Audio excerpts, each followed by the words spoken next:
crime. It happens. It happens, and you may be a victim of food crime. What is food crime? It is dastardly. It is evil. It is not right now on my laptop, and I need to actually put it up. Hold on 1 second.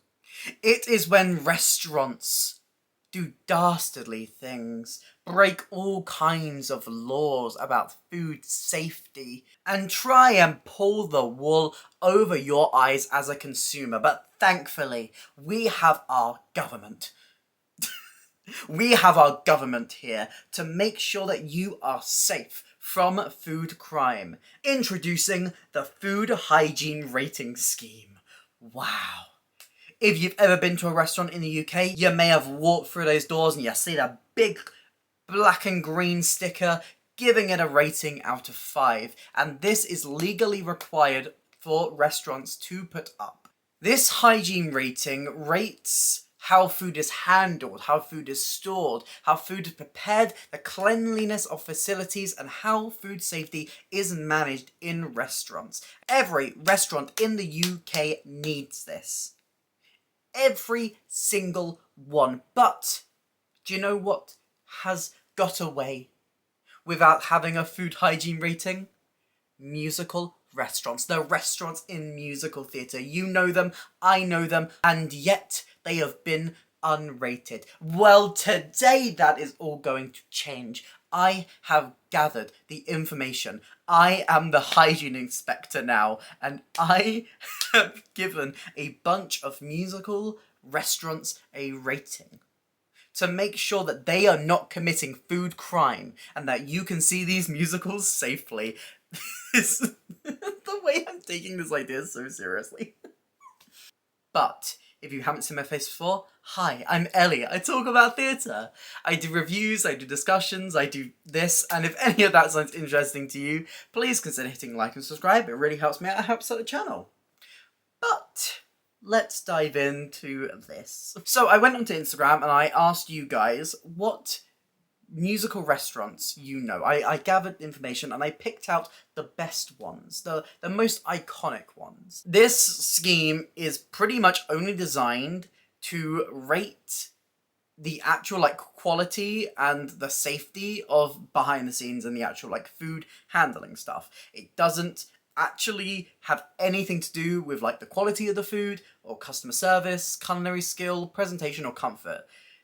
You could be slopping things onto plates and it could look a bit messy, and you could still have a 5 hygiene rating because, you're doing it all right back there. There's the hygiene rating, and then there's also food crime as well. This is 7 types of different crimes that you can commit with food, and it's mainly to do with keeping the standards in place. There's things like illegal processing, which is slaughtering or preparing meat and related products in unapproved premises. Misrepresentation, where you label a product wrongly to portray quality or safety. Waste diversion, where you're illegally diverting food, drink or feed meant for disposal back into the supply chain. Substitution, which is replacing a food or ingredient with another substance that is similar but inferior. There's theft, which is pretty obvious what that refers to. It's stealing food and drink to put it on sale. And there's adulteration, including a foreign substance which is not on the product label to lower costs or to fake a higher quality. I will also be looking out for food crime in these restaurants and making sure that these are safe. So let's start with the first restaurant I'm talking about today.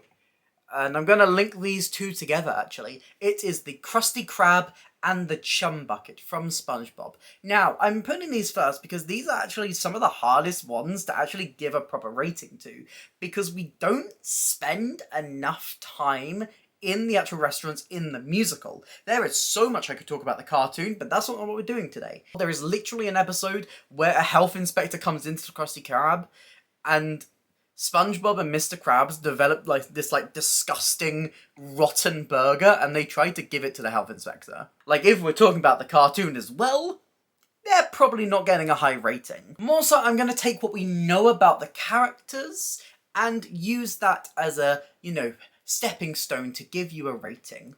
for the Krusty Krab. From the musical, there isn't many hints that there are, infractions happening. The restaurant's clean, it looks quite nice, it's fine, it's like your typical fast food joint. But what we know about Mr. Krabs is that he is very tight. Mr. Krabs is cutting every corner he possibly can to save money. And I bet if any type of health inspector went back there and looked at the meat and the things that Mr. Krabs is using, it is going to be the cheapest quality. He's probably substituted a bunch of things. There's probably a couple of instances of food crime going on here. But we know that the quality of the food is good. We know that the quality of the food is good enough that the citizens of Bikini Bottom are always coming and getting those delicious Krabby Patties, but quality doesn't matter. It can be the most delicious substitute in the world, but if you are not explicitly saying that there is a substitute in here, your rating's going to go down a little bit. Your rating's going to go down. So I think the Krusty Krab would get a 3. I think it would be generally satisfactory. I think there are probably a couple of things that hold it back, but I think that for the most part, the Krusty Krab is safe to slay another day. The Chum Bucket, on the other hand, I mean, let's start by talking about Chum. Chum is literally bait. It is used to attract fish to be taken out of the sea and cooked up into a tasty meal. The food that Plankton is serving is linked to danger, but it's not actually dangerous within its own right. So, even though the quality of the food is probably not great, it probably still gets a tick. What would get to Plankton is how dirty his restaurant is. The actual space that he's working in is not that good. I'm going to take the UK tour version of the musical as an example here. There's a little graphic that comes up whenever they're in the Chum Bucket, and you can see like the back wall, and it is dirty. It is grubby. There is mystery liquid coming out of the walls, and I know that any health inspector within their own right would look at that and go, I think the Chum Bucket would probably get a 2. It needs some improvement. It's not the worst. It is fine for the most part, but I feel like they need to clean up this space to make it a little bit better. A little bit better. Next up, we have the 2 Windmills Cafe from the musical Amelie. And honestly, I couldn't see much wrong with this place from a food hygiene thing. Obviously, we don't spend much time back in the kitchen watching everything go down, but it's a pretty clean restaurant. The customers are happy. And I mean, there are some mistakes that happen. Amelie drops and spills a drink every now and then, and she's a bit clumsy, but, these things are bound to happen and not going to bring your score down massively as long as you're cleaning them up with proper pace, I mean, there is the moment where Conignon is served a fig tart, a dish that literally makes him hallucinate people with giant fig heads. And Amelie does this on purpose. Now, I'm not saying that this man is allergic to figs, but I'm pretty sure this man is allergic to figs. And to purposely serve him this, I don't know, would this break the hygiene rules? I don't think so. I don't think it would actually bring down the score, but it's still not great. It's still not great. I just don't think it's within the food hygiene rating scheme. That's more to do with customer service. So I think it's pretty safe to say Amelie would get a 5. The 2 Windmills Cafe is a beautiful spot that you need to visit. But do you know what's not getting a 5? Thenardier's Inn. Oh boy. Okay, look, I'm using the UK rules here, and this is set in France, and also not in modern day. But do you know what? These musicals are being played during modern day, so I'm bending the rules. Shut up. Thenardier literally sings a song where he brags about how he is breaking literally every rule. He is singing and bragging about all of the food crimes he is committing. Mix it in a mincer and pretend it's beef. Kidney of a horse, liver of a cat, filling up the sausages with this and that. This is misrepresentation, adulteration, and substitution. Then you have the line water in the wine, making up the weight. This is also substitution. And then we can get on to the fact that his inn is infested, as he proudly states that he's going to charge him for the lice, extra for the mice. One stay at Thenardier's Inn, and you are going to be itching for the rest of your life. This place needs to be shut down immediately. I mean, it's one thing to have the hygiene be this low, but it's another thing to just be singing a song and bragging about it. But if anyone was gonna do it, of course it's Thenardier. I do not trust a single piece of food to come out of Thenardier's kitchen. He doesn't even trust the food to come out of his kitchen. And top it all off, this whole layout and setup of the place is a mess. People are crammed in everywhere. It is unsanitary. There are people lying on the floor. There's Santa upstairs in a bed. Why not? There is so much wrong with the Thenardier's Inn. It gets a full 0. Urgent improvement is required. I have seen enough episodes of Gordon Ramsay's Kitchen Nightmares that I know that this place is getting shut down right now. But if you thought that was bad, how about Mrs. Lovett's Pie Shop? Oh boy. What is beautiful about Mrs. Lovett's Pie Shop is that we have 2 different versions of the pie shop that we can talk about. We have the first moment where Mrs. Lovett is baking the pies when Sweeney Todd first re-enters the pie shop. And then we have Act 2 when the business is booming. So let's put aside Act 2 and think about Act 1 for a second. This place is absolutely disgusting, and Mrs. Lovett knows it. If we look at the Tim Burton film, it is nasty. It is nasty. It is disgusting. There are bugs crawling everywhere. There are bugs in the pies. There is literally so many infractions here that I was trying to like tally them, and then I need to give up. How long has all this food been out? That's my first question. This food looks like it's been out for a very long time, and as we all know, refrigeration is very key. You gotta make sure things are not out of fridges for too long, otherwise this food is gonna go bad. The preparation station is an absolute state, covered with bugs. And these bugs are just being slammed down on the counter, and Mrs. Lovett is making the pies over them. There is nothing good happening here. There is no food safety. There is no proper handling of food. And I know that the actual quality of it doesn't matter, but we all know that Mrs. Lovett is committing food crimes. There is clear substitution going on here, and there is clear mould on those pies. Sweeney, do not put that in your mouth. Disgusting. Disgusting. Act 1 Mrs. Lovett's shop would get a clear 0 urgent improvement. However, Act 2 Mrs. Lovett's, it kind of spruces up its image a bit more. Mainly because of the fact that they are cooking people into the pies, but you know, it looks a lot better.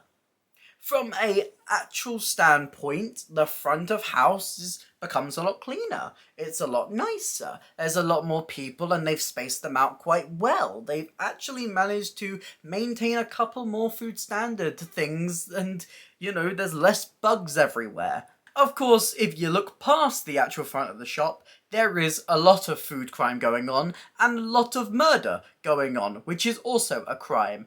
Who knew? So, I mean, if a health inspector did see that, they would most certainly condemn this place. But on the other hand, if a health inspector did go back there, he's probably going to find himself getting a quick shave. So, it's a clear 4. Okay, it's probably more like a 1. It's a 1. It goes up to a 1, a 2. 2 if we're feeling nice, because the front of house is quite good, but don't eat those pies. Don't eat the pies. And finally, the one of these that caused me the most distress, because there is a lot of things going on here, and too many questions. Way too many questions, and I do not think a health inspector would even bother answering those questions. And this is the Beast's kitchen from Beauty and the Beast. Now, you may be thinking, hey, it's not an open restaurant, this is a private castle. But they are treating this like a restaurant, and one day the Beast's castle will open again. You know, so we gotta think about the food standards now to make sure that they are properly ready for reopening. Now there is a lot that I'm going to overlook here. I mean, Belle is kind of not quite served, but served loads of different foods, which she is kind of shoving her fingers into and then just immediately taking them away. Now, I would like to think that this food is all designed for her and made for her, but they're not placing any of it in front of her. So is Belle just dipping her grubby fingers into any person's dish? I don't know. But either way, I find it a bit dangerous. But you know, she's the only patron, so we're gonna give her the benefit of the doubt. The food is all for her. Even within that, there are some infractions here that I simply cannot look past. We have a pie that is served directly to a customer with a living clock inside of it. This is not good. All of these mugs serving these beautiful beverages, but every single one of them is oozing and overflowing. This cannot be safe. This can't be safe. And then we have to talk about the magic of it all. Because yes, all of these servants are also the cutlery and also the washing up bowls and the mugs and the pots. But the thing is, the taps with running water, is this part of their body? Could we consider this to be their spit? I don't know how this works.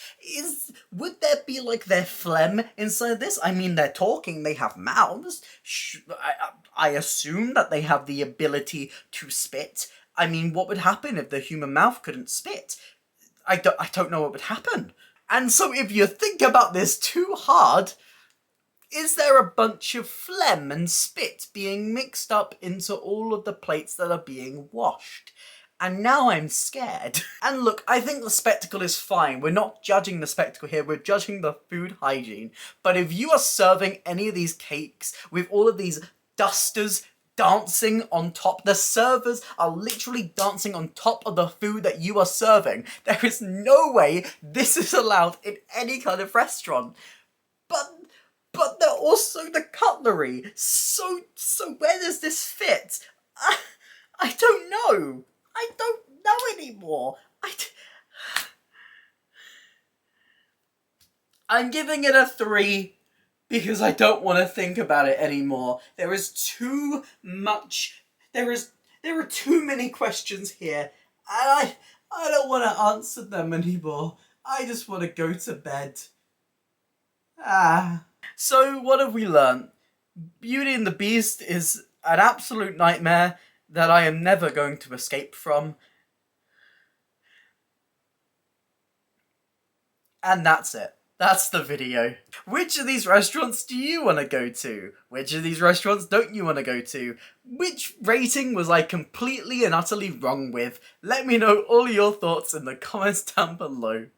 If you did enjoy this video, please consider hitting like and subscribe. It really helps me out, it helps out the channel. Here's some links to my videos on screen right now, and a link to my Instagram where you can drop me a follow. But that's it for me today, and I hope to see you next time. Bye!